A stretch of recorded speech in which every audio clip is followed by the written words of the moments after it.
Chaque jour, Charles et Carole vous présentent la leçon de l'école du sabbat.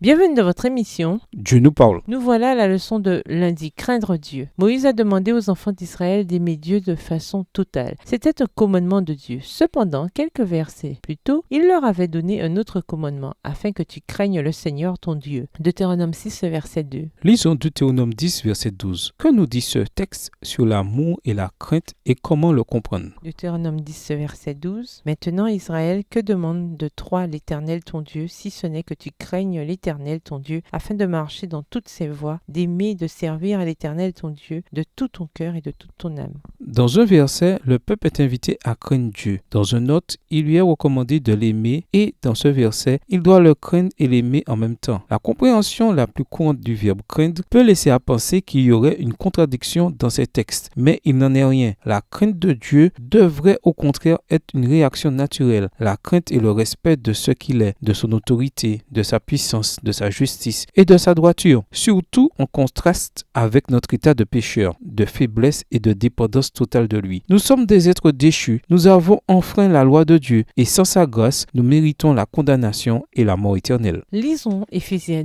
2, les versets 1 à 10. Dans quelle mesure ces versets devraient-ils nous aider à comprendre de quelle façon nous pouvons à la fois craindre et aimer Dieu? Éphésiens 2, les versets 1 à 10. Vous étiez morts par vos offenses et par vos péchés, dans lesquels vous marchiez autrefois selon le train de ce monde, selon le prince de la puissance de l'air, de l'esprit qui agit maintenant dans les fils de la rébellion. Nous tous aussi nous étions de leur nombre, et nous vivions autrefois selon les convoitises de notre chair, accomplissant les volontés de la chair et de nos pensées, et nous étions par nature des enfants de colère comme les autres. Mais Dieu qui est riche en miséricorde à cause du grand amour dont il nous a aimés, nous qui étions morts par nos offenses, nous a rendus à la vie avec Christ. C'est par grâce que vous êtes sauvés. Verset 6. Il nous a ressuscités ensemble et nous a fait asseoir ensemble dans les lieux célestes en Jésus-Christ, afin de montrer dans les siècles à venir l'infinie richesse de sa grâce par sa bonté envers nous en Jésus-Christ. Car c'est par la grâce que vous êtes sauvés par le moyen de la foi. Et cela ne vient pas de vous, c'est le don de Dieu. Ce n'est point par les œuvres, afin que personne ne se glorifie. Car nous sommes son ouvrage, ayant été créés en Jésus-Christ pour de bonnes œuvres que Dieu a préparées d'avance, afin que nous les pratiquions. Nous étions par nature voués à la colère. C'est pourquoi nous devons le craindre. Mais le Christ est mort pour nous et il nous a ainsi donné une vie nouvelle en lui. Nous pouvons vivre libérés du péché et de la condamnation du passé. C'est pourquoi nous devons l'aimer. Ce principe s'appliquait au peuple d'Israël et il est vrai pour nous aujourd'hui. Captifs en Égypte, condamnés à l'esclavage et à l'oppression, c'est l'amour de Dieu et sa bienveillance à leur égard qui leur a permis d'être sauvés. Tu te souviendras que tu as été esclave en Égypte et que le Seigneur ton Dieu t'en a fait sortir. Deutéronome 5, le verset 15. Il n'est donc pas étonnant qu'ils aient aimé et craint Dieu en même temps. Et s'ils ont pu le faire, à combien plus forte raison le devrions-nous, nous qui savons que Jésus est mort pour nous sur la croix. Lisons Apocalypse 14, versets 6 et 7. Comment comprendre le fait que le commandement consistant à craindre Dieu soit le premier commandement du message que le Seigneur adresse à son peuple à la fin des temps? Compte tenu de ce que nous savons sur ce qui arrivera au monde, en quoi ce commandement est-il si pertinent? Apocalypse 14, versets 6 et 7. Je vis un autre ange qui volait par le milieu du ciel, ayant un évangile éternel pour l'annoncer aux habitants de la terre, à toute nation, à toute tribu, à toute langue et à tout peuple. Il disait d'une voix forte, craignez Dieu et donnez-lui gloire, car l'heure de son jugement est venue, et adorez celui qui a fait le ciel et la terre et la mer et les sources d'eau. Au revoir. Et à demain si Dieu veut.